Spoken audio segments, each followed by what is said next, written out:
Assalamualaikum warahmatullahi wabarakatuh.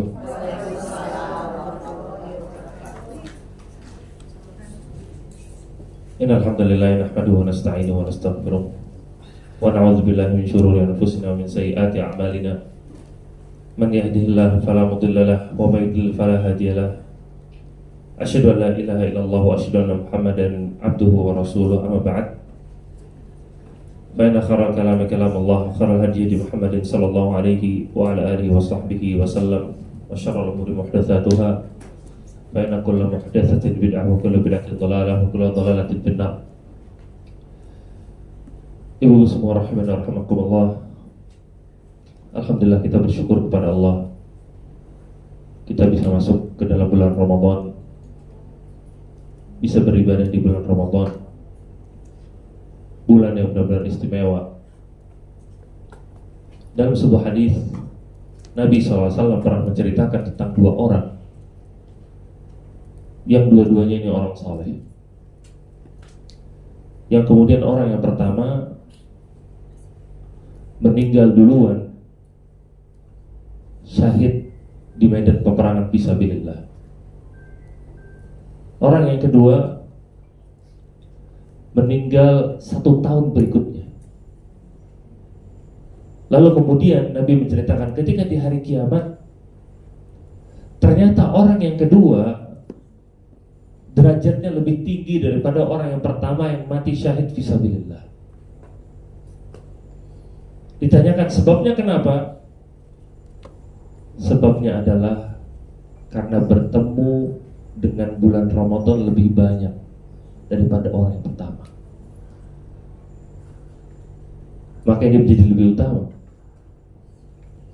Al-Imam Ibnu Jauzi rahimallahu ta'ala, beliau mengatakan, "Lau qila li sahibil qabr tamannau," kalau ditanya atau penduduk kubur, penghuni kubur itu bisa ditanya, apa permintaan kalian? Satu permintaan bakal diijabah, satu aja. La tamannau yauman min Ramadan. Mereka pasti akan berharap 1 hari aja di bulan Ramadan. Ini menunjukkan bulan Ramadan ini bulan yang luar biasa, keutamaannya tinggi sekali. Nah, yang perlu kita pahami, ibu-ibu semua, untuk bisa masuk ke dalam bulan Ramadan itu nikmat besar dari Allah. Banyak saudara-saudari kita yang mereka pikir bakal bertemu bulan Ramadan lagi, ternyata sudah meninggal duluan, ternyata sudah wafat duluan. Kita yang bisa masuk ke dalam bulan Ramadan sekarang, ini nikmat besar dari Allah yang harus disyukuri dengan baik. Apalagi Masya Allah, tadi pada baca Al-Quran, maka bulan Ramadan salah satu namanya Syahrul apa? Syahrul Quran, bulan Al-Quran, bulan untuk tilawatil Quran. Makanya dahulu Nabi SAW, beliau mengulang-ulang bacaannya dengan Jibril di bulan Ramadan. Nah, di bulan yang lain, di bulan Ramadan. Imam Syafi'i atau bahkan para ulama, mereka memiliki perhatian besar sama Al-Quran ketika di bulan Ramadan. Sampai Imam Syafi'i berapa kali khatam? Di bulan Ramadan 60 kali khatam di bulan Ramadan. 60 kali khatam berarti berapa juz baca? Nah, berarti 1 hari 2 kali khatam, ya kan? 2 kali khatam itu berarti 60 juz. 1 hari 60 juz. 60 kali sebulan berapa juz? Berapa? Itu sendiri. 1800 juz. Sekarang udah hari kedua, udah beres udah 2 kali khatam berarti Bu ya? Udah 60 kan ya? Itulah perhatian besarnya para imam, para ulama dulu dengan bulan Ramadan, khususnya dengan membaca Al-Quran. Ibu semua rahimani wa rahimakumullah. Kita beribadah, kita baca Al-Quran, kita sholat taraweh, puasa sekarang, lapar, haus, tujuannya apa? Tujuannya apa, Bu? Ada yang lain? Apa tujuannya? Masuk surga. Emang itu tujuannya? Iya kan? Ibadah, dapat pahala, supaya dosa diampuni. Itu kan sarana semuanya. Intinya mau ngapain? Mau masuk surga, ya itu intinya, tujuannya. Itu kan tujuan kita ibadah. Makanya surga itu impian semua orang. Orang yang rajin ibadah, yang malas ibadah. Yang malas ibadah, kalau ditanya masuk surga apa neraka? Masuk surga. Gak ada yang bilang malas ibadah, enggak, saya malas soalnya mau masuk neraka. Gak ada. Semua juga pasti masuk surga. Pelaku-pelaku kriminal, perzinahan, pembunuhan, korupsi, penipuan, dan lain-lain, kalau ditanya masuk surga apa neraka? Saya ngebunuh soalnya saya mau masuk neraka. Gak ada. Semua yang masuk surga. Makanya surga itu impian semua orang. Dan Nabi SAW sudah menjelaskan semua jalan untuk masuk ke dalam surga. Dan jalan untuk masuk surga mudah apa sulit? Hah? Mudah apa sulit masuk surga? Teorinya mudah. Beda nih jawabannya. Padahal pertanyaan cuma mudah apa sulit, cuma dua pilihan. Masuk surga itu gampang. Nabi SAW mengatakan, Al-jannatu aqrabu ilaikum min syirakin na'lihi. Bahwasanya surga itu lebih dekat kepada kalian daripada dua pasang sendalnya. Kita kan kalau pakai sendal kan dua, itu kan sepasang kan dekat. Lebih dekat daripada itu, kata Nabi SAW. Apa maksudnya dekat, kata para ulama? Yaitu cara untuk masuk surga itu macam-macam, banyak. Ibu tahu namanya hadis bitaqah? Ada hadis yang dinamakan sama para ulama hadis bitaqah, hadis tentang secari kertas. Ada seorang di hari kiamat didatangkan ke hadapan Allah Ta'ala. Lalu Allah perlihatkan kepada dia buku catatan amal dia. Satu buku dibuka, itu isinya dosa sejauh mata memandang.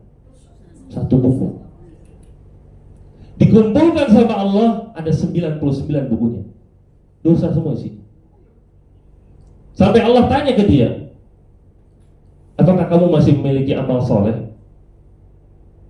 Kira-kira kalau habis ngelihat dosa sebanyak itu, jawabannya gimana? Pesimis kan? Udah gak ada, kata dia. Udah pesimis. Allah Ta'ala katakan kepada dia, sesungguhnya kamu tidak akan dizolimi hari ini. Maka Allah keluarkan secari kertas amal soleh dia. Di situ tertulis la ilaha illallah. Kemudian 99 buku catatan amal tadi diletakkan di satu bagian timbangan. Secari kertas la ilaha illallah diletakkan di bagian timbangan yang lain. Ternyata yang tertulis la ilaha illallah lebih berat daripada yang ini. Lalu apa hasilnya? Kalau timbangan amal baik lebih berat, apa hasilnya? Faman khaffat mawazinuhu fahuwa fi 'aisyatir radiyah. Barang siapa yang timbangan amal baiknya itu lebih berat, maka dia akan berada di kehidupan yang penuh keridhaan, itu surga. Anak tanya lagi, masuk surga jadi gampang apa susah? Hah? La ilaha illallah. Sekarang ibu-ibu kalau bilang la ilaha illallah, ngos-ngosan nggak? La ilaha illallah, nggak kan? Gampang kan? Berapa kali bilang la ilaha illallah sekali? Sebentar. Sholat Jumat. Azan. Berapa kali muadzin bilang la ilaha illallah? Asyhadu an la ilaha illallah, asyhadu an la ilaha illallah. 2 kali. Di ujung ditutup dengan la ilaha illallah. Nabi SAW mengatakan, "Idza sami'tumun nida faqulu mithla ma yaqulul muadzin." Kalau kalian dengar azan, maka ucapkanlah persis seperti yang diucapkan sama muadzin. Berarti ketika muadzin bilang asyhadu an la ilaha illallah, kita juga bilang asyhadu an la ilaha illallah. Muadzin bilang 3 kali sekali azan, berarti kita juga bilang 3 kali, ya kan? 3 kali. Berapa kali azan satu hari? 5. Berapa kali udah bilang la ilaha illallah? 15 kali. Baru kita ngomong azan loh. 1 minggu berapa kali? Hah? Kalau sehari berapa tadi? 15 kan? 1 minggu berapa? 1 bulan berapa? Sekarang umur ibu-ibu kan di sini berapa? 30.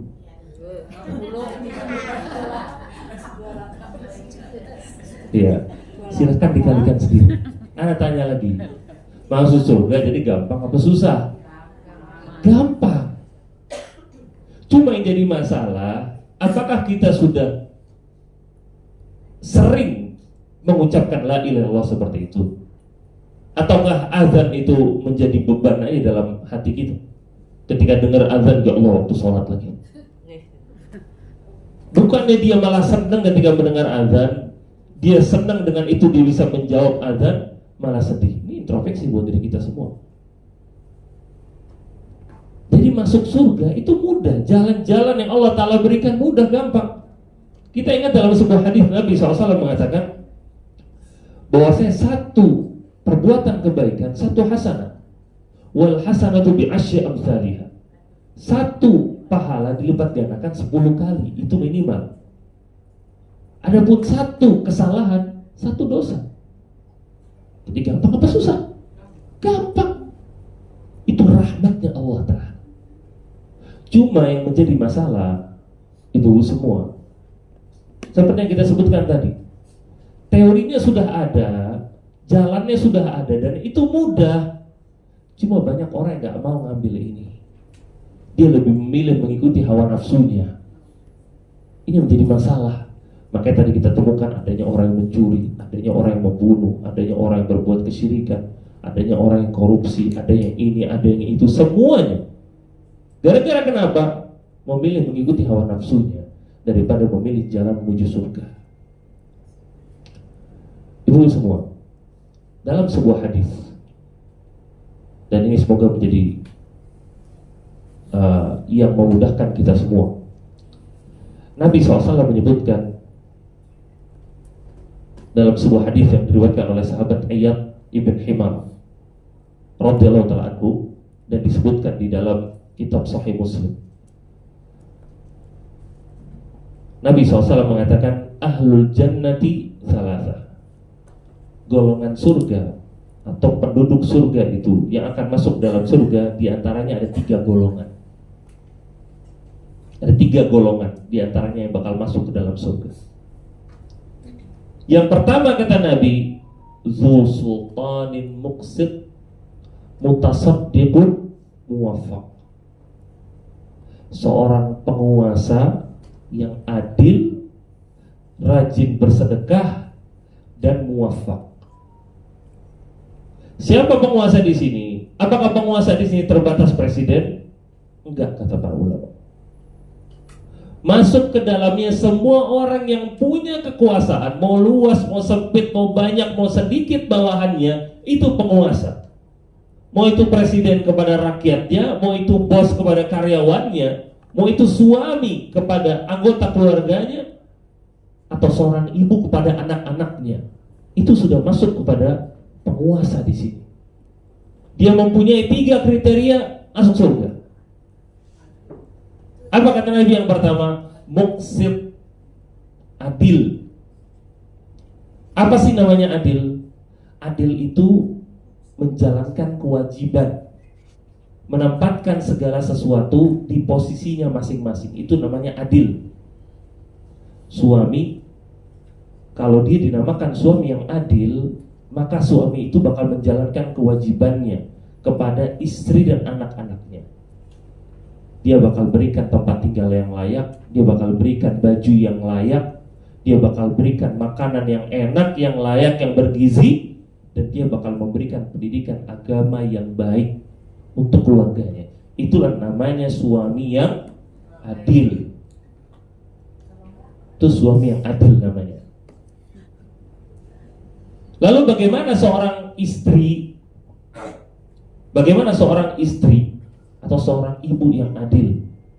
Seorang istri yang adil diantaranya adalah yang disebutkan oleh Nabi SAW dalam hadisnya. Beliau mengatakan, "Idza shallatil mar'atu khamsaha." Kalau seorang wanita sholat yang 5 waktu, wa shamat syahraha, berpuasa di bulan Ramadan, wa hafizat farjaha, menjaga kehormatannya, wa ata'at ba'laha, dan taat kepada suaminya, qila laha udkhulil jannata min ayyi abwabin syi'ti, akan dikatakan kepadanya, masuklah kamu ke dalam surga dari pintu mana aja. Cuma 4 kata Nabi. Jaga sholat, puasa Ramadan, jaga kehormatan, taat suami. Jadi susah gampang masuk surga. Gampang kan? Ini namanya keadilan bagi seorang wanita, bagi seorang istri atau ibu. Dia beribadah kepada Allah, dia taat kepada suaminya, dan dia pun ngurus anak-anaknya. Dia perhatian kepada anak-anaknya, bagaimana kehidupan, bagaimana pendidikan dari anaknya. Dan ada satu poin penting, itu semua, itu poin tentang pendidikan anak. Poin pertama tentunya, seorang ibu itu memang memiliki andil besar dalam pendidikan anak, itu betul. Makanya ibu itu dinamakan sebagai madrasah yang pertama dari seorang anak. Betul? Iya. Tapi, dan ini jangan lupa disampaikan ke suami masing-masing. Walaupun begitu, bukan berarti suami gak punya kewajiban dalam pendidikan anak. Allah katakan, ya ayyuhalladzina amanu qu anfusakum wa ahlikum nar. Wahai orang-orang yang beriman, jauhkanlah diri kalian dan keluarga kalian dari api neraka. Yang pertama kali dipanggil oleh Nabi di sini laki-laki atau perempuan? Laki-laki. Jadi laki-laki itu tetap punya tanggung jawab untuk pendidikan istrinya, untuk pendidikan anak-anaknya. Bagaimana sih menjauhkan keluarga dari neraka? Kata Ali bin Abi Thalib, "Allimuhum wa addibuhum." Ajarkan mereka Islam, didik mereka dengan pendidikan Islam. Maka tanggung jawab pertama itu tanggung jawab dari bapak, kemudian baru tanggung jawab dari ibu. Jangan sampai namanya seorang suami, seorang bapak melimpahkan semua pendidikan kepada istrinya, kepada ibu dari anak-anaknya. Gak mau ngurus sama sekali. Gak tahu ini anak sekolah di mana, kadang gak tahu. SPP berapa gak tahu, bagaimana perkembangan anaknya pun kadang gak tahu, berapa nilai rapot gak tahu, baca Quran udah bisa atau belum, jaga sholat atau tidak gak tahu, gak urusan. Pokoknya urusan ibu. Ketika anaknya melakukan kesalahan, yang disalahin siapa? Anak kamu tuh. Anak dia juga. Jadilah makanya yang kata disampaikan oleh sebagian orang, seorang bapak di rumah sosoknya seperti ATM katanya. Tempat narik duit dan ngasih duit, habis itu keluar lagi. Kalau begitu ya taruh aja ATM sekalian di rumah. Nggak ada namanya sosok suami, nggak ada namanya sosok bapak. Itu harus hadir di rumah. Itu namanya keadilan. Pendidikan anak itu hasil kerjasama dari seorang bapak dan ibu. Dan kita di sini bukan memungkiri namanya bapak, Ustaz kan bapak cari nafkah, Ustaz. Ayo betul cari nafkah. Cuma harus dia mengawasi, dia harus tahu bagaimana perkembangan anaknya, harus ada kedekatan di situ. Dia harus tahu bagaimana memberikan porsi kepada orang masing-masing. Ini namanya keadilan. Dan ini harus kita ketahui semua, ibu-ibu semua. Dalam sebuah hadis yang diceritakan antara Salman Al-Farisi dengan Abu Darda. Bu tahu Salman Al-Farisi? Salman Al-Farisi ini orang yang luar biasa. Yang kalau kita mau berbicara tentang perjalanan hidup beliau, bisa satu kajian sendiri. Bagaimana beliau itu berputar mencari kebenaran dari timur ke barat sampailah bertemu dengan Nabi Shallallahu Alaihi Wasallam. Singkat cerita, Salman Al-Farisi ini dipersaudarakan oleh Nabi SAW dengan Abu Darda. Dipersaudarakan di kota Madinah. Karena saat itu kondisi memang lagi sulit, apalagi orang-orang muhajirin dari Mekah itu mereka berhijrah nggak mau apa-apa. Akhirnya dipersaudarakanlah sama Nabi untuk memudahkan kehidupan orang-orang muhajirin. Akhirnya Salman dipersaudarakan dengan siapa? Abu Darda.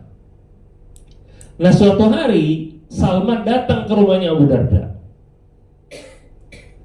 Setelah dibukain pintunya, Abu Darda nggak ada. Yang bukan pintunya istrinya, Ummu Darda. Ummu Darda kondisinya berantakan, rumahnya berantakan, nggak keurus. Kata Salman, ini ada apa di sini? Kenapa kondisinya kacau begini? Kata Ummu Darda, Akhuka, Abu Darda itu saudaramu itu Abu Darda. Dia bilang dia udah gak butuh sama dunia. Di mana dia? Di masjid. Dia udah gak butuh sama dunia. Dia udah gak mau diurus rumahnya, istrinya udah gak mau diurus sama dia. Di mana kata Salman? Di masjid. Didatangilah sama Salman ke masjid. Ketemu sama Abu Darda. Siang hari waktu itu. Ternyata Abu Darda lagi puasa. Akhirnya Salman bawa makanan, ditaruh di depannya Abu Darda. Makan. Oh, saya puasa. Kata Salman, saya gak mau makan sampai kamu makan. Disuruh batalin puasanya. Akhirnya Abu Darda dengar gitu, Abu Darda batalin puasa, ikut makan sama Salman. Masuk di malam hari, maghrib, isya, Abu Darda mau bangun mau sholat malam. Di awal malam, baru beres isya, langsung bangun mau sholat malam. Sholat tahajud. Ditarik tangannya sama Salman, nah tidur. Oh, sholat tidur. Tidurlah Abu Darda. Tengah malam bangun lagi nih Abu Darda, mau sholat. Ketahuan sama Salman, ditarik sama tangan Salman. Nah tidur, kata Salman. Tidur lagi dia. Dia pikir awal malam sudah disuruh tidur, tengah malam mau sholat suruh tidur lagi, ya udah tidur aja sekalian. Ternyata di akhir malam sebelum subuh dibangunin sama Salman. Sholat. Sholatlah mereka berdua. Setelah selesai sholat, Salman bilang ke Abu Darda, Inna li rabbika alaika haqqun. Rabbmu itu punya hak memang terhadap dirimu. Wa inna li nafsika alaika haqqun. Dan dirimu itu juga punya hak terhadap dirimu. Wa inna li ahlika alaika haqqun. Keluargamu juga punya hak terhadap dirimu. Fa'ati kulladzi haqqin haqqah. Berikan segala sesuatu haknya masing-masing, kata Salman. Makanya tadi disuruh sama Salman, lagi puasa suruh buka untuk memberikan haknya siapa? Hak badan dia. Lalu ketika di tengah malam disuruh bangun sama Salman. Kenapa? Itu waktu terbaik untuk sholat malam. Itu hak dari Allah Ta'ala. Diajarin di situ sama Salman. Kira-kira Abu Darda mau terima Pak? Orang mau ibadah, puasa disuruh buka, mau sholat disuruh tidur. Mau terima gak kira-kira? Gak mau terima Abu Darda. Abu Darda pergi melapor ke Nabi SAW. Ceritain ini kisahnya yang terjadi. Ini Salman nyuruh saya tidur, puasa disuruh buka. Diceritain lah di situ. Apa kata Nabi SAW? Sodaqoh Salman. Salman benar. Ya, Salman benar kata Nabi. Apa pelajarannya ibu semua? Inilah namanya keadilan dalam Islam. Keadilan dalam Islam itu semua orang di sekitar kita mendapatkan porsi masing-masing, ditunaikan haknya masing-masing. Kita punya kewajiban menunaikan hak diri kita. kewajiban menunaikan hak kepada Allah, kewajiban menunaikan haknya suami, kewajiban menunaikan hak dari istri, kewajiban menunaikan hak dari teman-teman. Itu punya hak. Berikan semuanya porsinya masing-masing. Itu namanya adil. Ketika dia timpang sebelah, hak yang ini diberikan berlebihan, maka otomatis ada satu hak yang tidak dia berikan. Disitulah baru yang namanya dia itu orang yang zalim namanya. Nabi SAW atau Allah Ta'ala dalam Al-Quran mengatakan wa ammal qasituna fakanu li jahannam hataba. Adapun orang-orang yang zalim, kata Allah, maka mereka akan menjadi bahan bakar dari neraka jahanam. Itu orang-orang yang zalim, orang-orang yang tidak memberikan hak orang-orang yang ada di sekitarnya. Itu orang-orang yang zalim. Bahkan ibu sekalian, yang lebih luar biasa,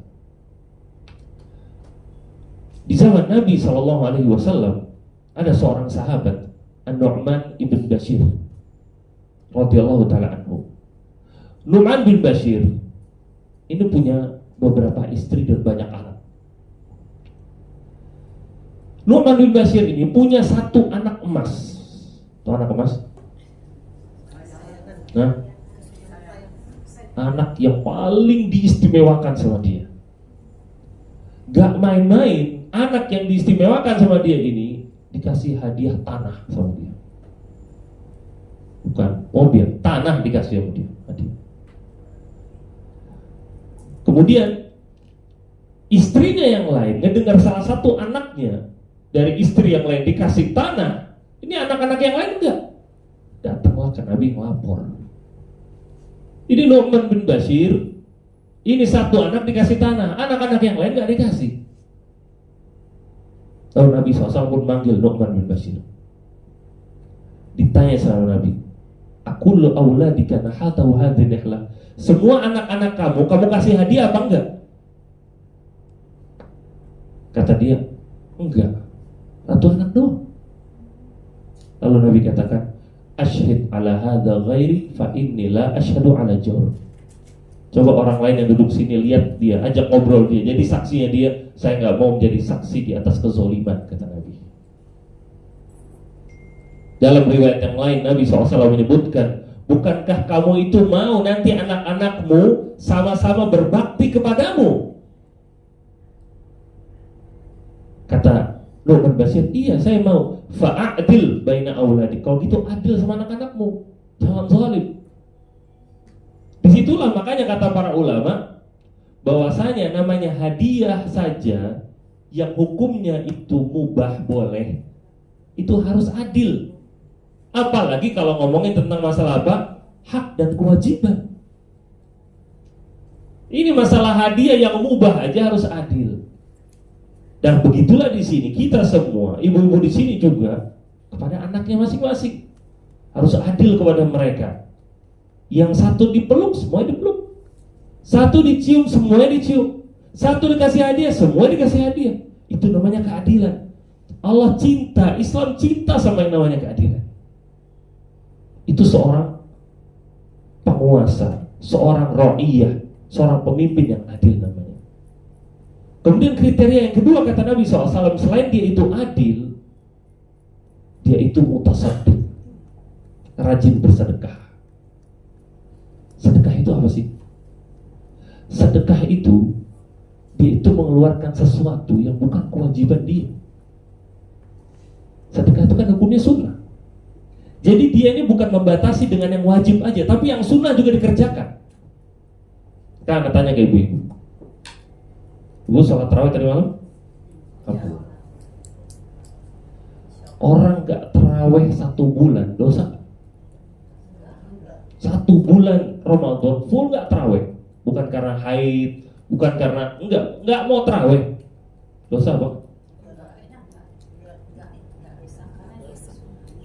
Barakallahu fiik. Nggak dosa. Orang sunnah. Anak tanya lagi. Kalau seumur hidup nggak sholat tarawih, dosa apa nggak? Umur hidup nih 60-70 tahun ya sholat tarawih nggak pernah mau, nggak deh di rumah aja. Dosa nggak? Nggak dosa sama sekali. Kenapa? Sunnah. Sekarang orang nggak sholat wajib 1 rakaat aja, dosa apa enggak? Dosa.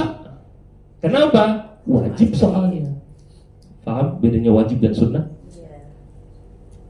Pemimpin ini yang tadi kita ceritakan, penguasa ini, dia bukan cuma menjalankan kewajiban dia, tapi hal-hal yang sunnah itu dikerjakan juga sama dia. Kenapa? Karena kebaikan hatinya.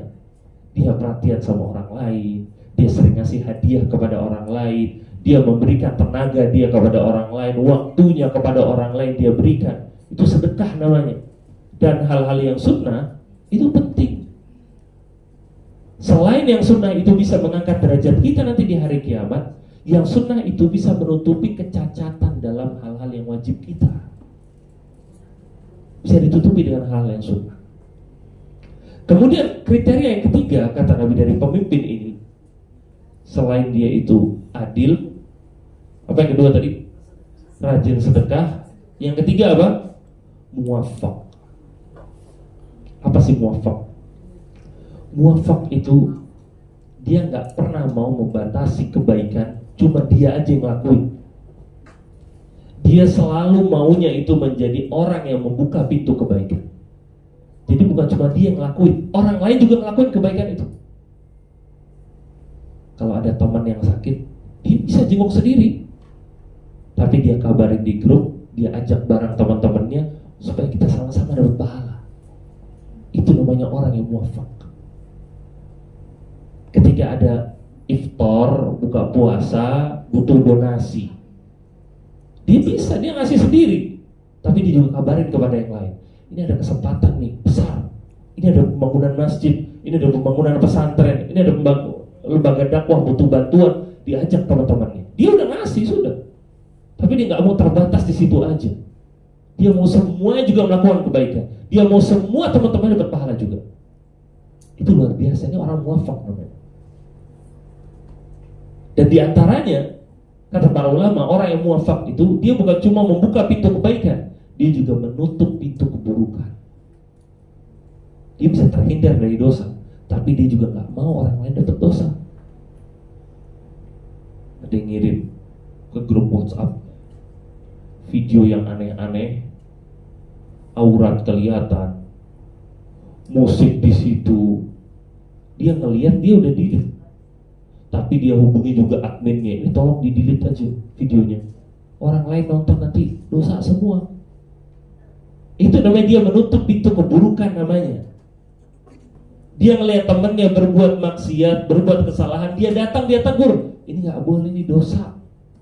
Dia gak ngelakuin itu, tapi itu karena bukti kasih sayang dia, perhatian dia mau menutup pintu kesalahan itu. Itu luar biasa. Inilah sifat pemimpin yang akan menjadi penghuni surga, kata Nabi SAW. Dan ini kabar gembira.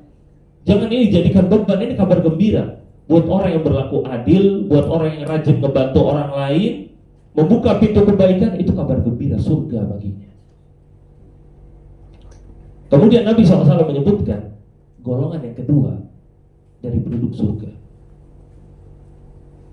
Beliau katakan, warajulun rahimun raqiqul qalbi likulli dhi qurba wa muslim. Yaitu seorang yang rahim. Apa rahim?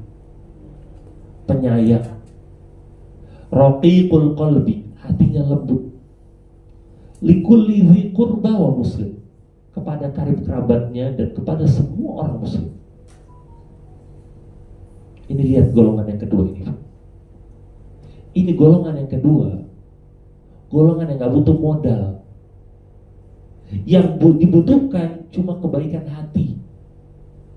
Dia itu penyayang. Apa sih penyayang? Penyayang itu perhatian sama orang lain.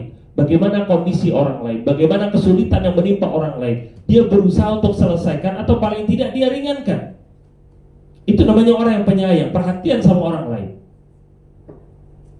Ada orang yang kesulitan dalam masalah ekonomi, dia bantu. Ada orang yang butuh tenaga kita turun, kita bantu, berikan. Ada orang yang butuh waktu kita korbankan waktu kita buat dia. Jadi orang yang mudah, penyayang, perhatian sama orang. Nabi SAW, beliau itu punya beban banyak, Bu. Beliau itu Nabi, beliau itu Rasul, Beliau itu suami. Beliau itu pemimpin negara. Orang itu melihat dia semua teladan. Tapi Nabi punya waktu ke semua orang. Dan Nabi SAW bisa ditemui oleh semua orang. Semua orang punya kesulitan bisa datang ke Nabi. Makanya ketika Nabi SAW meninggal dunia, yang ditangisi oleh para sahabat, sebabnya apa? Karena kita gak ada lagi tempat mengeluh. Tempat untuk kita nyari solusi dari masalah kita gak ada lagi. Nangis makanya mereka. Mereka ada masalah apapun datangnya ke Nabi SAW. Wahai Rasulullah, saya berzina dengan istri saya berhubungan badan dengan istri saya di siang hari bulan Ramadan. Datangnya ke Nabi. Wahai Rasulullah saya begini, wahai Rasulullah saya begini, apa yang harus saya lakukan? Semua orang bisa ketemu sama Nabi. Nabi penyayang sama mereka. Nabi SAW pernah lagi berjalan, tiba-tiba baju beliau ditarik sampai kecekek beliau. Ibu-ibu kalau lagi jalan tiba-tiba ditarik orang, Bu. Jilbabnya tarik jilbab sampai kecekek gimana, Bu? Hah? Ya tinju langsung kan. Nabi SAW pernah ditarik, dicekek sampai ke belakang, mau dipanggil sama orang maksudnya, sampai ketarik Nabi. Nabi ngeliat ke belakang ternyata seorang Arab Badui mau bertanya kepada Nabi SAW tentang suatu masalah. Nabi nggak permasalahkan itu, ditarik nggak ada masalah, dijawab sama Nabi SAW. Dan kita ingat semua hadis ketika ada seorang Arab Badui yang kencing di masjid. Ingat hadisnya? Ada seorang Arab Badui masuk dalam masjid. Nabi dan para sahabat yang lagi ngumpul di situ, tiba-tiba dia ke pojokan, dia kencing di pojokan masjid. Para sahabat langsung pada berdiri, mau menghentikan ini orang Arab Badui. Kata Nabi, jangan, biarin kata Nabi. Setelah selesai, Nabi perintahkan kepada para sahabat yang subba alaihi ilma, siram air ke tempat orang kencing. Arab Baduinya panggil ke sini. Orang Arab Badui itu dipanggil sama Nabi, dinasihati dengan baik sama Nabi. Nabi nasihati dia bahwa ini adalah masjid, tempat yang suci, tempat ibadah. Gak boleh buang kotoran di sini. Dinasihati dengan baik sama Nabi SAW. Sampai orang itu menerima. Kemudian Arab Badui itu mengatakan apa? Ya Allah, berikanlah rahmatmu kepada diriku dan kepada Muhammad saja. Ini jangan kasih ke yang lain, ini jangan. Yang mau ngeroyok saya tadi jangan. Apa kata Nabi? Kamu sudah menyempitkan sesuatu yang luas. Itu rahmat Allah itu luas. Sempitnya cuma buat kita berdua aja. Ini kasih sayang yang luar biasa dari Nabi SAW. Ini perhatian namanya. Tapi perlu dipahami di sini, ibu-ibu semua. Perhatian yang terbesar adalah perhatian supaya keluarga kita, teman-teman kita gak masuk neraka. Itu perhatian kasih sayang terbesar. Ada sebagian orang sama keluarganya, sama teman-temannya, mau punya keperluan apa, hajat apa, semuanya dikasih sama dia. Mau uang nih uang, mau HP baru nih HP baru, mobil baru nih mobil baru, mau jalan-jalan, mau traveling, ayo jalan-jalan. Apa bahasanya sekarang? Healing, ya kan? Mau healing kemana? Ayo jalan. Tapi ini anak terlambat sholat subuh, nggak dipikirin sama dia. Ini anak perempuan yang nggak pakai jilbab, dibiarin sama dia. Ini anaknya pacaran sama orang lain yang bukan mahramnya dia, dibiarin sama dia. Ini nggak sayang namanya. Di satu sisi dia berikan segala sesuatu kepada anaknya, tapi anaknya melakukan dosa, anaknya sudah besar, menanggung dosanya sendiri, dibiarin sama orang tuanya. Itu nggak sayang namanya. Bagaimana artinya ku anfusakum wa ahlikum nar? Jauhkan diri kalian dan keluarga kalian dari api neraka. Siapa orang tua yang mau ngelihat dirinya di surga, anaknya di neraka? Ternyata sebabnya gara-gara apa? Gara-gara orang tuanya diem pas anaknya melakukan maksiat. Orang tuanya gak peduli, orang tuanya sibuk dengan kesibukannya sendiri ketika anak-anaknya melakukan maksiat. Kalau bukan orang tua yang nasihati, kalau bukan orang tua yang negur, siapa lagi? Orang tua tuh orang paling dekat dengan anak-anaknya. Tunjukkan kasih sayang terbesar kita adalah kepada akhirat mereka. Ketika mereka di sekolah, tanya, udah sholat belum? Lagi di kampus, kuliah, tanya, udah sholat belum? Lagi jalan-jalan sama temennya, ke mall, makan-makan, tanya, jangan lupa sholat. Jangan lupa sholat, itu perhatian yang besar namanya. Ketika subuh, bangunkan. Bahkan sampai kata para ulama, kalau perlu seorang bapak atau seorang ibu menyewa jasa bangunin sholat subuh, sewa. Itu bentuk perhatian, sampai yang penting anaknya bangun sholat subuh. Karena dosa besar, bukan dosa kecil. Kadang itu seorang orang tua terlalu mandang anaknya itu kecil terus. Memang seperti itu. Tapi orang tua juga harus menyadari, anak ini ada saatnya dia dewasa, ada saatnya dia balik, ada saatnya dia menanggung konsekuensinya, diri dia sendiri nanti yang menanggung. Orang tua harus perhatian sama masalah itu. Orang tua harus tahu, nih anak udah bisa baca Al-Quran belum? Bahkan setiap hari baca Al-Quran apa enggak? Jilbabnya bagaimana? Wawasan keagamaannya gimana? Datang ke kajian apa enggak? Itu demi kebaikan dia sendiri. Itu kasih sayang terbesar namanya, itu rahmah. Dan tentunya ibu-ibu semua, ini kita nggak menafikan, kita nggak meniadakan bentuk rahmat kasih sayang yang lainnya, enggak. Semua kebutuhan dia, hajatnya dia kita berikan, itu hal yang bagus semuanya. Tapi ingat, ada prioritas semuanya. Dan yang lebih luar biasa, ibu semua, dari hal ini yang akan masukkan orang ke dalam surga adalah Nabi SAW mengatakan likulli dzi qurba wa muslim. Kasih sayang dan perhatian dan kelembutan dia ini diberikan kepada karib kerabat dia dan juga kepada setiap orang muslim. Orang di dunia ini dalam muamalahnya, dalam pergaulannya, baik atau buruknya, itu ada 4 golongan. Golongan yang pertama, itu ada orang yang baiknya cuma kepada keluarganya. Kepada keluarganya luar biasa, loyal, royal. Loyal dan royal. Keluarganya mau apapun dikasih sama dia. Tapi orang di luar keluarganya gak peduli. Mau jungkir balik, mau apa, urusan lo. Mana urusan keluarga Anda yang penting sehat. Golongan yang kedua, sebaliknya, ada orang yang sama orang yang di luar, perhatian luar biasa, sama keluarganya, pelit, bakhil, bin kedekut. Makanya sampai ada istilah kalau di luar dia penduduk surga, nah, kalau di rumah, wallahu a'lam. Luar sih, di dalam rumah singa, ngomel terus kayak gitu. Nggak bisa ditanya, nggak bisa ditegur, nggak bisa diminta, ngomel aja terus. Di luar, waduh, orang-orang pada bilang ini masya Allah orangnya baik, lembut, penyayang, sering traktir. Istrinya di rumah, belum tahu di rumah kayak gimana. Golongan yang ketiga, itu golongan mau di luar mau di dalam sama-sama jahat. Ini orang jelek loh.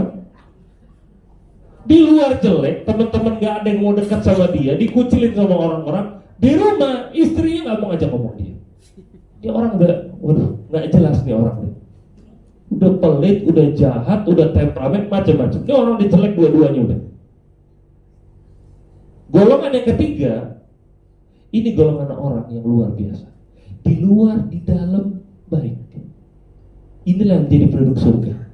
Di luar rumah, dia setia sama teman-temannya, perhatian sama teman-temannya, teman-temannya suka sama dia. Di dalam rumah, dia jadi orang yang terbaik.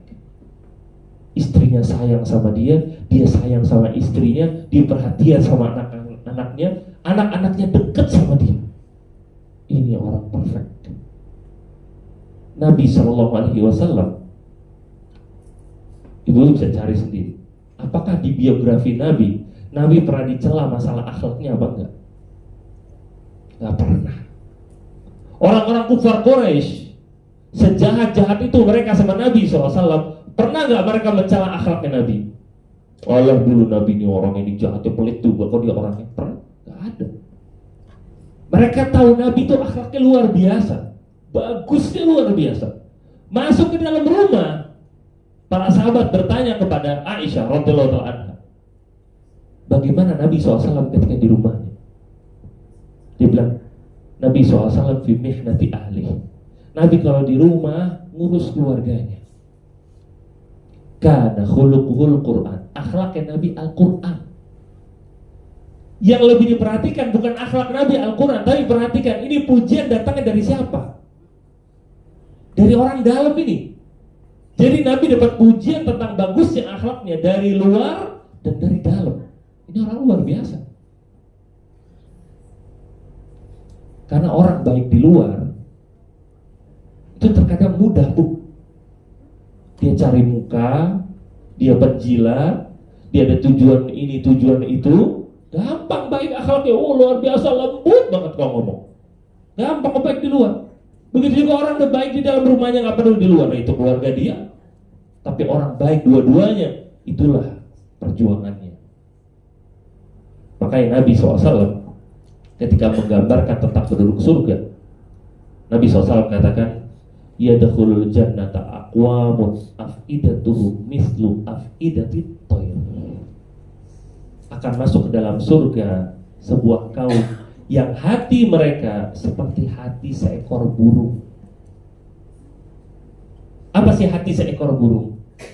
Kata para ulama, hati seperti seekor burung itu hati yang lembut, hati yang baik. Burung itu kalau kita dekat ke dia, kabur dia. Saking dia tuh menghargai kita, takut sama kita kabur.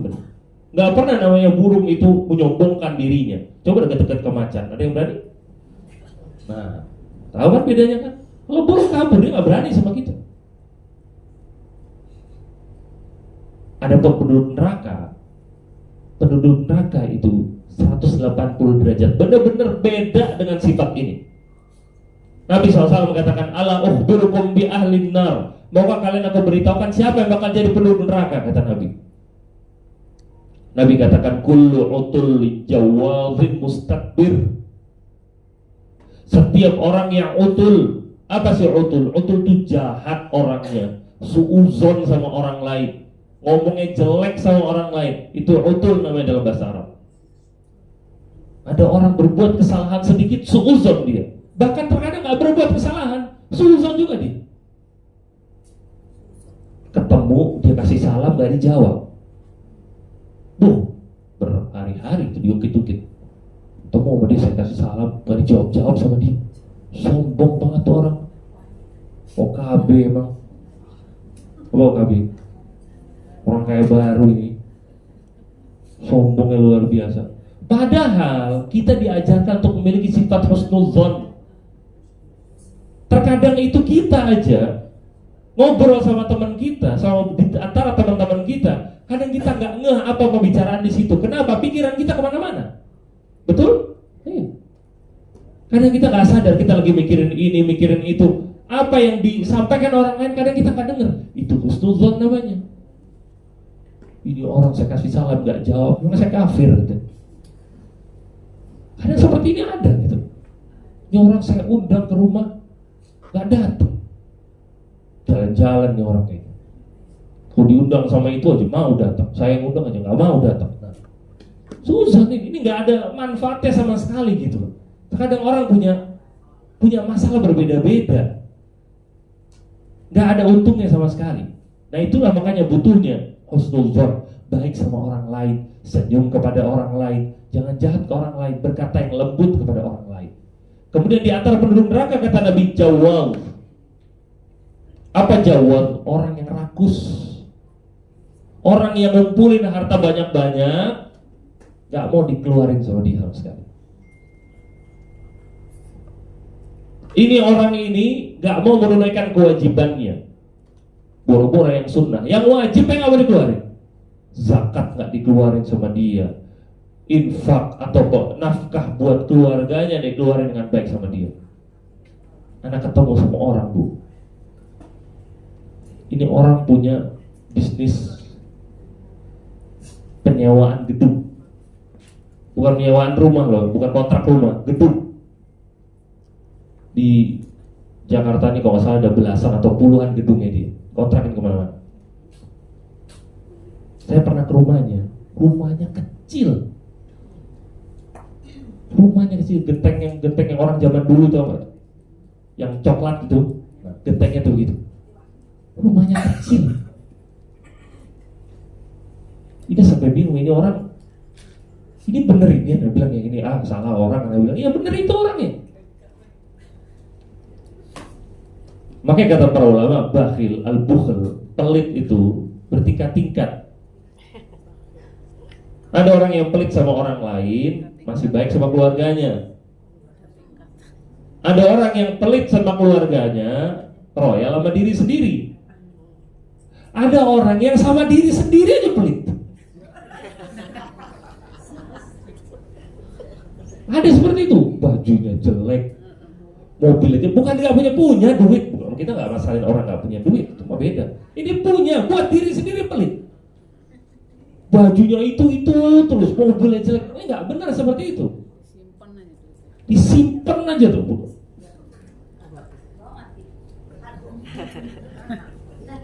Islam itu mengajarkan untuk kita bersyukur secara zahir dan batin.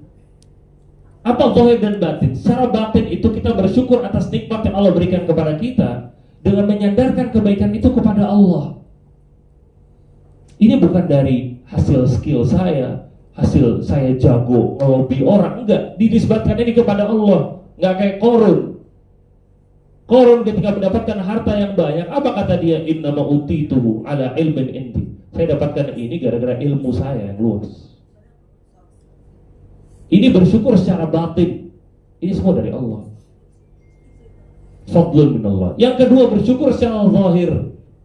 Apa bersyukur secara zahir? Nikmat yang Allah kasih itu dipakai, digunakan. Allah pengen nikmat yang Allah berikan itu terlihat. Makanya Allah katakan, wa bi ni'mati rabbika fahaddits. Dan nikmat-nikmat dari Rabbmu ceritakan, perlihatkan. Bukan untuk sombong maksudnya. Perlihatkan ini nikmat Allah. Apakah Nabi SAW kemana-mana pakai baju compang-camping? Pakai baju yang jelek? Enggak. Nabi baju bagus luar biasa, rapih. Apakah kendaraannya Nabi SAW jelek? Nabi punya kendaraan macam-macam, punya unta, punya kuda, itu bagus luar biasa. Nabi punya unta namanya Al-Qaswa. Unta yang Nabi SAW ini unta yang paling cepat dibandingkan sama unta-unta yang lainnya. Ini unta yang digunakan oleh Nabi SAW untuk berhijrah dari Mekah ke Madinah. Ini unta yang bagus, unta yang mewah, bukan unta yang kaleng-kaleng. Nah, maksudnya apa tadi? Orang ketika dia punya harta, ditunjukkan bahwa ini adalah nikmat dari Allah. Dengan tentunya bukan bermaksud untuk sombong-sombongan. Dia nggak merasa kemudian dengan harta itu dia lebih baik dari orang lain, enggak. Kemuliaan di hadapan Allah dilihat dari ketakwaan dia. Mau kaya, mau miskin, mau bagus, mau jelek, Allah lihat dari ketakwaannya. Nah, hati-hati dengan sifat yang kedua, orang yang jawab tadi, mengumpulkan harta, gak mau dikeluarkan sama dia haknya. Kemudian yang ketiga kata Nabi, sifatul ahli neraka adalah mustakbir. Apa mustakbir? Sombong, angkuh. Dalam hadis Nabi SAW menyebutkan, la yadkhulul jannah man kana fi qalbihi mithqala dzarratin min kibrin. Gak bakal masuk surga seorang yang dalam hatinya ada sekecil biji zarrah dari kesombongan, gak bakal masuk surga, kata Nabi. Lalu apa kata para sahabat? Ya Rasulullah, inna rajula yuhib an yakuna thawbuhu hasanan wa na'luhu hasanan. Wah Rasulullah, ini kita nih suka pakai baju yang bagus, pakai sandal yang bagus, kita ini suka. Berarti gak boleh dong maksudnya gak bisa masuk surga. Kata Nabi SAW, innallaha jamilun yuhibbul jamal. Allah itu indah dan mencintai keindahan, gitu. Jadi nggak ngelarang pakai baju bagus, pakai sandal bagus, kendaraan itu nggak ada masalah sama sekali. Tapi yang jadi masalah apa kata Nabi? Al-kibru, sombong itu apa? Batarul haqqi wa qaddun nas. Menolak kebenaran, merendahkan orang lain, itu sombong kata Nabi. Apa itu menolak kebenaran? Dia dinasehati, dia dikasih tahu, ditegur dengan baik, nggak mau terima. Dia ngerasa dia itu berpendidikan, dia ngerasa posisi dia tinggi, dia ngerasa ini, dia ngerasa itu, egonya tinggi, nggak mau terima. Padahal itu kebenaran dan dia tahu itu kebenaran. Itu sombong namanya. Sombong. Lalu waghamtun nas, dia merendahkan manusia. Dia ngerasa dengan apa yang dia pakai, apa yang dia miliki, dia ngerasa dirinya otomatis lebih baik daripada orang lain. Padahal apakah surga bisa dibeli dengan harta kita? Belum tentu, gak ada jaminan. Gak ada jaminan orang yang kaya otomatis masuk surga, gak ada jaminan. Tapi dilihat dari mana? Dari ketakwaan dia. Makanya para ulama bilang, jadikan kekayaan kita itu, apa yang kita miliki, menjadi kendaraan masuk surga. Orang yang kaya itu memiliki modal lebih, bukan cuma untuk masuk surga, memiliki derajat paling tinggi di surga. Lihat dari Khulafair Rasyidin yang 4, ada 2 orang yang kaya raya, Abu Bakar sama Utsman. Kaya raya dua-duanya ini. Bahkan yang paling terbaik dari para sahabat, Abu Bakar As-Siddiq, orang kaya. Kenapa bisa jadi yang terbaik? Dia manfaatkan kekayaannya. Itulah kita memanfaatkan apa yang kita miliki, namanya. Kemudian ibu-ibu sekalian, rahman wa rahimakumullah, golongan yang terakhir yang bakal masuk ke dalam surga, kata Nabi. Golongan yang terakhir, tadi yang pertama ada penguasa yang adil, yang kedua ada seorang yang penyayang, yang ketiga kata Nabi SAW, wa muslimun afifun muta'afifun zu'iyal, yaitu seorang muslim yang dia itu punya banyak tanggungan. Tanggungannya banyak. Dia harus tanggung pendidikan anaknya, mungkin kadang adiknya, kadang kakaknya juga, orang tuanya juga, tanggungannya banyak. Cuma yang jadi masalah apa? Miskinnya orang. Dia tulang punggung keluarga. Tapi yang luar biasa apa? Afifun muta'afif. Ini menjadi penyebab dia masuk surga. Apa afif muta'afif? Harga diri, kehormatannya tinggi. Gak pernah mau minta-minta sama orang. Hatinya tawakalnya sama Allah. Orang kesulitan, semua orang bisa sulit. Tapi ketika sulit, apa yang dia lakukan, itulah letak perbedaan dari setiap orang. Ada orang ketika kesulitan, dia nipu orang lain. Ada orang ketika kesulitan, ngambil jalur yang haram. Bahkan ada orang yang ketika kesulitan, datang ke dukun. Dan ini kan banyak, makanya dukun banyak. Namanya dukun banyak itu karena pasiennya banyak. Nah, datang ke mereka, ini bisnis saya lagi seret, jabatan saya nggak naik, ini saya bangkrut, ini saya begini, ini saya begini. Datangnya bukan ke Allah, datangnya ke dukun malahan. Ini orang nggak punya harga diri sama sekali. Seorang muslim ketika dia punya kesulitan, dia ngangkat tangannya minta sama Allah. Namanya sekali lagi problem, masalah. Kita semua pernah punya, semua kita punya. Manusia nggak ada yang nggak punya masalah. Orang bakal terlepas dari masalah ketika kapan? Ketika mati. Selama dia hidup, dia cuma pindah dari satu masalah ke masalah yang lain. Bakal selalu seperti itu. Tapi yang menjadi perbedaan antara manusia, di mananya? Yaitu bagaimana dia menyikapi masalah ini. Dia sikapi dengan baik, dia ambil jalur yang halal, jalur yang disyariatkan dalam Islam, atau dia memilih jalur yang haram, yang malah kesyirikan diharamkan sama Allah Ta'ala. Kalau kita ngomong kesulitan, Nabi juga kesulitan, para sahabat juga kesulitan. Apakah pernah saking laparnya kita kemudian kita mengikat batu di perut kita? Gak pernah. Nabi mengikat batu di perutnya karena saking kelaparannya.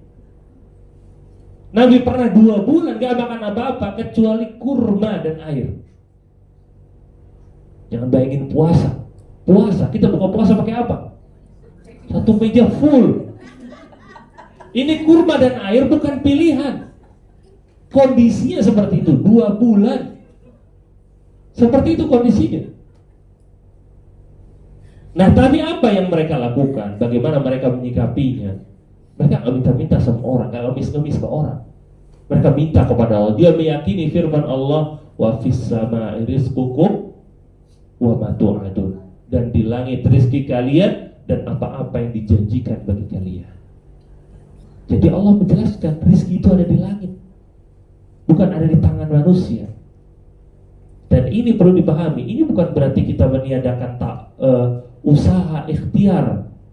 Ikhtiar itu hal penting, harus disyariatkan dalam Islam. Bekerja keras semaksimal mungkin yang kita bisa. Tapi urusan hasil berikan ke Allah. Kita kerja mau siang malam 24 jam 7 hari terserah. Tapi berikan hasilnya kepada Allah. Terserah Allah, Allah mau kasih saya berapa. Yang penting saya usaha semaksimal mungkin. Itulah namanya tawakal.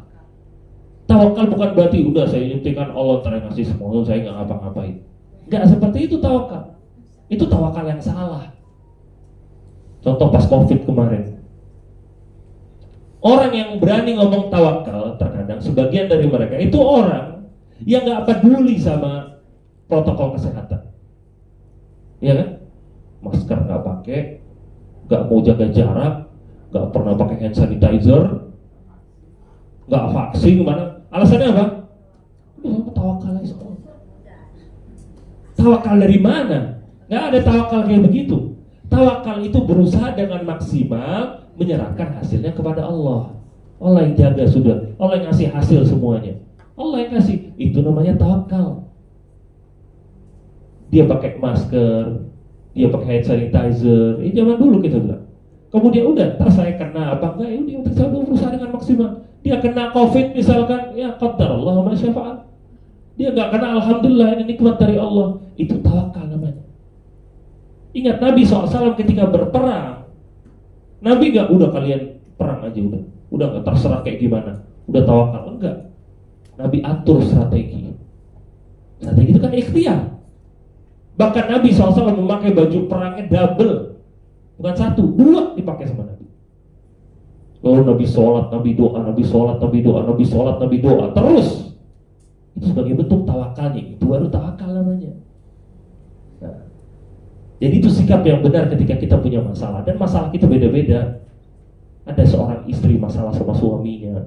Suaminya begini, begitu, keras sama dia, jahat sama dia, gak peduli sama dia, macam-macam lah.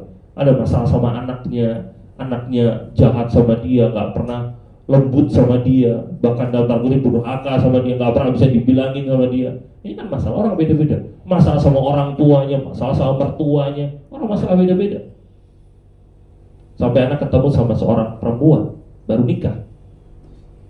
Dia waktu baru 2 bulan atau 3 bulan. Ini perempuan ini cerita, saya disuruh sama mertua saya, udah beda rumah.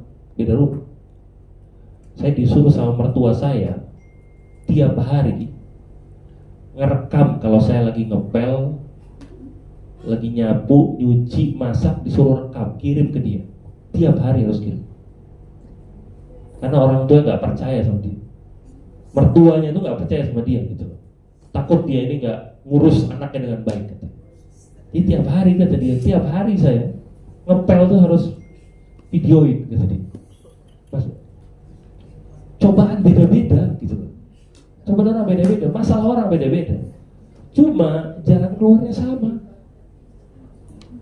Jalan keluarnya, solusinya, semua itu sama. Apa kata Allah? Wa man yattaqillah yaj'al lahu makhraja. Barang siapa bertakwa kepada Allah, Allah bakal berikan jalan keluar. Mau masalahnya apa aja, takwa sama Allah. Jaga sholatnya, doa sama Allah, perbanyak sedekah, umrah kalau punya kemampuan. Itu semuanya solusi. Allah bakal berikan jalan keluar dari arah yang gak disangka-sangka sama sekali. Dan Allah juga katakan di ayat yang lain juga masih di surat itu, wa man yattaqillah yaj'al lahu min amrihi yusra. Barang siapa yang bertakwa kepada Allah, Allah akan menjadikan urusan-urusan dia gampang, mudah. Kan ini yang kita inginkan. Masalah bakal ketemu terus. Tapi kalau masalah itu mudah kan enak. Gampang, selesai, beres, selesai, beres. Itu kemudahan dari Allah. Gimana caranya? Bertakwa, jaga sholatnya. Apalagi ini bulan Ramadan, jaga sholatnya, perbanyak baca Al-Quran, jaga tarawehnya, perbanyak sedekah. Ini kesempatan besar ibu-ibu semua. Nah, ini ibu-ibu sekalian yang bisa kita sampaikan, 3 golongan yang bisa mengantarkan kita ke dalam surganya Allah. Semoga Allah Ta'ala masukkan kita ke dalam surganya dan jadikan bulan Ramadan ini sebagai ladang untuk kita mendulang pahala sebanyak mungkin, karena keutamaannya besar. Sibukkan setiap hari dengan Al-Quran, jangan sibukkan setiap hari dengan handphone. Kalau nggak percaya, hitung berapa jam kita sama HP, berapa jam kita sama Al-Quran. Nah, sama HP udah nggak ngelihat jam, sejam, 2 jam, 3 jam, habis semuanya. Karena nggak berasa, tapi dikit-dikit HP, dikit-dikit HP, dikit-dikit HP. Bangun tidur pertama kali HP dulu, habis sholat subuh HP lagi. Nah, tidur habis itu, bangun tidur HP lagi, terus siang, sore, malam, buka puasa, HP terus, tidur HP terus. Sekarang coba kalau kebiasaan kita sama HP itu ganti dengan Al-Quran. Taruh Al-Quran itu samping kita, jadikan Al-Quran itu kayak sahabat, seperti gantiin HP. Jadi yang ada di kantong kita itu Quran. Beli Al-Quran yang kecil, jadi kemana-mana bawa terus. Kita mau ke dapur, kita mau ruang tengah, kita mau kamar, oh nggak kelihatan, ya udah cari beli yang gede. Kan tasnya gede, bawa tas kemana-mana. Nah, muter-muter rumah bawa tas terus, duduk buka terus. Ingat kata Aisyah radhiyallahu anha, beliau mengatakan, karena Rasulullah SAW yadhkurullaha ala kulli ahyani, bahwasanya Rasulullah SAW dahulu berzikir kepada Allah dalam kondisi bagaimanapun. Jadi mau duduk, mau diri, mau dimanapun, Nabi selalu berzikir sama Allah. Nah, ini kita berusaha khususnya bulan Ramadan, pasang target dan niatkan dari sekarang untuk bisa istiqomah. Jangan cuma niatkan baca Al-Quran tarawih cuma buat di awal-awal Ramadan aja, jangan. Tapi niatkan saya bakal istiqomah sampai akhir. Amin. Dan terakhir ibu-ibu sekalian, kekuatan untuk sholat tarawih, kekuatan ibadah, kekuatan baca Al-Quran, itu tempatnya bukan di badan kita. Tempatnya itu di sini, di hati. Itu kekuatan utama kita. Badan itu bakal nurut. Kalau hatinya udah kuat, badan itu bakal nurut. Mau kita apa ini, badan bakal nurut. Bu, Nabi SAW sholat malam sampai kakinya berdarah saking kelamaannya. Nabi gak pernah ngeluh sama sekali, gak pernah bilang sakit sama sekali, enggak. Nabi pas jadi imam, Bu, Ibnu Abbas datang sholat di sampingnya. Nabi baca Al-Baqarah, satu surat. Kata Ibnu Abbas, oh Nabi beres Al-Baqarah, ruku nih kita. Al-Baqarah lanjut Ali Imran. Kata Ibnu Abbas, ini beres Ali Imran kita ruku. Ali Imran lanjut An-Nisa. Kata Ibnu Abbas, saya udah batalin sholat tadi. Beres An-Nisa lanjut Al-Maidah. Beres Al-Maidah baru ruku.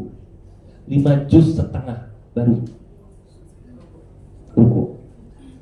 Sekarang di masjid imamnya berapa juz? Kulul.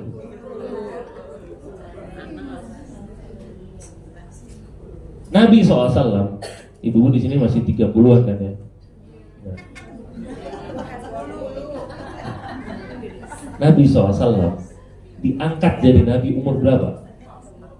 40. Wahyu itu sesuatu yang besar dan berat.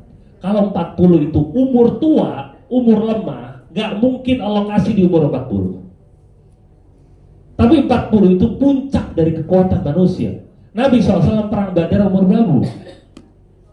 53 perang. 53 perang. Sekarang orang umur 53 ngapain? Di treadmill, udah kerjanya treadmill, udah ngos-ngosan. Nah, tahu ini apa sih maksudnya? Kekuatan itu ada di hati. Di umur segitu Nabi SAW masih berperang. Para sahabatnya pun umuran di situ semuanya. Bukan mereka umur 20 tahunan, enggak. Tapi kekuatan ada di hati. Ketika hati ini kuat, hati ini siap, terawih panjang ada masalah, kalau nggak capek. Baca Al-Quran lama nggak bakal ada masalah. Terkadang kita nggak lancar baca Al-Quran, makharijul hurufnya, tajwidnya mungkin masih ada yang salah. Jangan mundur, baca aja terus. Jangan karena Anda baca bacanya belum lancar. Jangan. Kita ingat semua kan hadisnya, waladzi yaqra'u wa yatata'u fihi, yang baca Al-Qur'an masih terbata-bata, berapa pahalanya? 2 kata Nabi, falahu ajron. Apa pahala yang pertama? Pahala baca. Yang kedua pahala perjuangan. Dia bukan gampang bacanya, susah. Tapi dia terus berjuang, dia terus sabar. Itu dia bisa lakukan dengan apa? Kalau hatinya udah siap. Makanya untuk berbanyak ibadah, nggak usah pikirin luarnya dulu. Luar itu bakal nyusul nanti. Hatinya kuatkan. Lillahi ta'ala, pasang azam yang kuat, maka ibadah itu bakal lancar. Wallahu a'lam. Sampai di sini kajian kita. Semoga ini bermanfaat bagi kita semua. Sebelum kita tutup, mungkin kalau ada yang mau bertanya apa silakan. Tafadhol. Yo.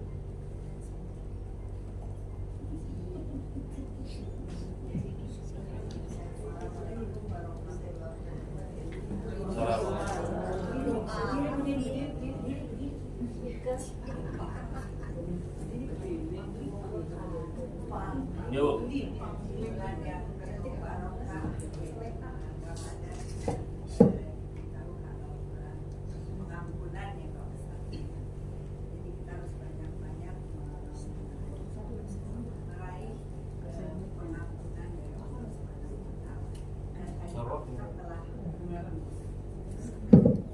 Setelah banyak menyampaikan tuntunan agar supaya nanti kita tetap awal istiqomah untuk mendekatkan diri kepada Allah Subhanahu wa Ta'ala, sampai kemudian ada hari kemenangan dan istiqomah itu akan tetap terus terpatri dalam hati kita. Yang saya tanyakan adalah sebenarnya ini berkaitan dengan hari pengampunan dan kejadian yang terjadi. Saya bukan mau gibah terhadap telah berpulangnya sahabat saya pada saat SMA dan saat ini, di mana sahabat saya ini memang apa namanya yang tinggal sendiri di rumah, usianya sudah 65 lebih. Sudah diberitahu kalau harus ada teman. Akhirnya saat berpulang, tetangga karena sering tadi Pak Ustadz bilang jangan WA, tapi ternyata WA itu bermanfaat sekali karena almarhum itu setiap pagi senantiasa menyapa kepada grup gitu, apa kabar atau selamat pagi. Nah, satu saat teman-teman mencari kok tidak ada kabarnya.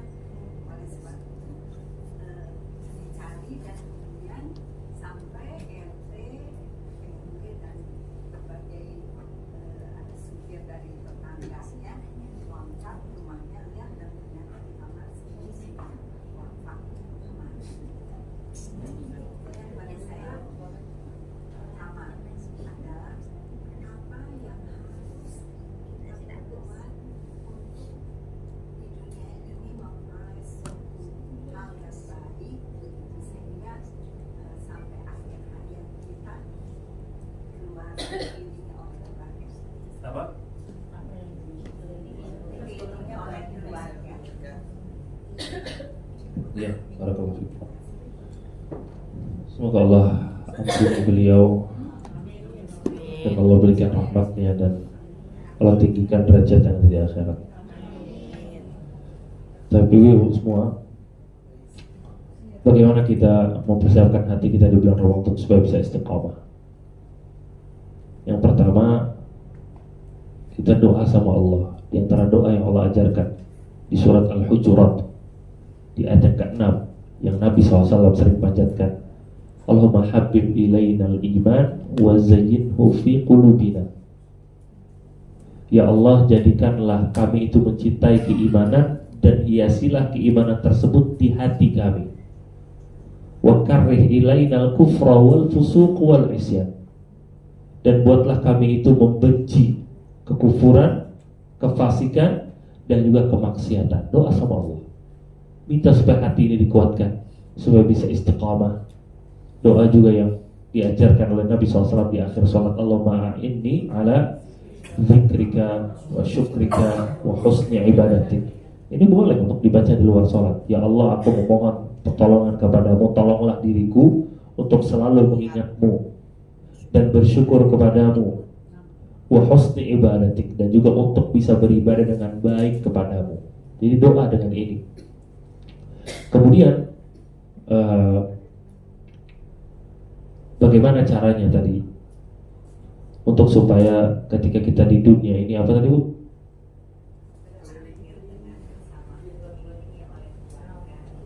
Iya. Bagaimana supaya kita meninggal dunia ini dikelilingi oleh keluarga. Orang muslim itu, ibu semua, memiliki satu kelebihan yang tidak dimiliki oleh orang-orang yang lain. Kita itu orang muslim memiliki keterikatan iman dengan semua orang muslim di seluruh dunia, di zaman apapun. Makanya ketika ada orang-orang muslim yang tersakiti di Palestina, di Gaza, hati kita sakit. Kenapa? Orang-orang muslim soalnya. Padahal orang Palestina bukan cuma orang muslim, orang non-muslim juga ada. Tapi lihat bagaimana orang-orang non-muslim memperlakukan atau bersikap kepada saudara-saudara mereka di sana juga. Beda dengan orang-orang muslim. Kita mengumpulkan donasi, mengumpulkan bantuan untuk saudara-saudara kita di sana. Dan kita memperjuangkan Palestina udah dari puluhan tahun, sudah lama sekali. Itu keterikatan hati. Dan yang kita cintai bukan cuma yang ada sezaman dengan kita. Kita cinta dengan Nabi, cinta dengan para sahabatnya. Mereka sudah hidup 1400 tahun yang lalu. Kita cinta dengan para imam, Imam Syafi'i, Imam Ahmad, Imam Malik, dan para imam-imam yang lainnya, Imam Bukhari, Imam Muslim, Abu Dawud, dan lain-lain. Mereka itu 1000 tahun yang lalu hidupnya. Tapi kita sayang, kita cinta sama mereka. Kita bela kalau nama mereka itu dijelek-jelekkan. Itulah orang muslim. Kemudian akhir hayat dalam kondisi dikelilingi atau dalam kondisi sendiri, itu tidak menunjukkan kelebihan seseorang. Terkadang ada orang yang meninggal dalam kondisi sendirian, tapi dia meninggal dengan mudah Allah Ta'ala berikan. Dan kita harus pahami, setiap kesulitan di dunia itu adalah bukti cinta dari Allah. Nabi SAW mengatakan, Innallaha idza ahabba qauman ibtalahu. Sesungguhnya Allah kalau mencintai suatu kaum, Allah bakal menguji mereka. Kalau mereka menghadapinya dengan sabar, dengan istighfar, dengan taubat, musibah itu, ujian tersebut bakal menjadi penghapus dosa buat dia, supaya nanti hukumannya nggak di akhirat. Adapun orang-orang yang Allah nggak cintai, Allah biarkan di dunia ini. Nanti ketika di akhirat dosanya udah ngumpul, dan nggak ada lagi namanya istighfar, namanya taubat. Nanti di akhirat nggak ada. Yang ada hanya apa? Azab. Di dunia dosa masih bisa dihapuskan dengan berbagai macam caranya. Nah, jadi kalau kita berbicara tentang masalah husnul khatimah, setiap muslim, kalau dia beriman dengan benar, setiap muslim itu husnul khatimah. Ini harus dipahami. Setiap muslim itu meninggal di atas keimanan, akidah yang benar, agama yang benar, semuanya husnul khatimah. Tapi husnul khatimah ini bertingkat-tingkat, gak dalam satu derajat. Ada orang yang ditutup umurnya dengan dia sedang beribadah. Dan Nabi SAW mengatakan, innamal a'malu bil khawatim. Amalan itu tergantung penghujungnya, kata Nabi. Bagaimana penghujungnya? Kalau dia penghujungnya baik, maka dia pun bakal baik. Itu menunjukkan keistiqomahan dirinya. Jadi inti yang Anda mau sampaikan adalah, untuk kita bisa istiqomah, kita butuh doa dari Allah. Doa kepada Allah, minta pertolongan kepada Allah, dan juga jaga ibadah-ibadah kita. Maka semoga diberikan keistiqomahan oleh Allah dan bisa wafat dalam keadaan husnul khatimah. Ya, silakan. Ada lagi? Gak apa-apa, kalau masih ada satu lagi pertanyaan, gak apa-apa. Semua masuk surga, Pak Ustaz. Betul, mudah-mudahan kita masuk surga. Masuk surga. Gimana? Doanya banyak-banyak. Ya, cukup. Kita cukupkan di sini. Semoga bermanfaat bagi kita semua. Semoga majlis ini menjadi pemberat dari timbangan amal baik kita di akhirat kelak. Nah, wallahu ta'ala alam. Subhanakallahumma wa bihamdika asyhadu an la ilaha illa anta astaghfiruka wa atubu ilaik. Wassalamualaikum warahmatullahi wabarakatuh.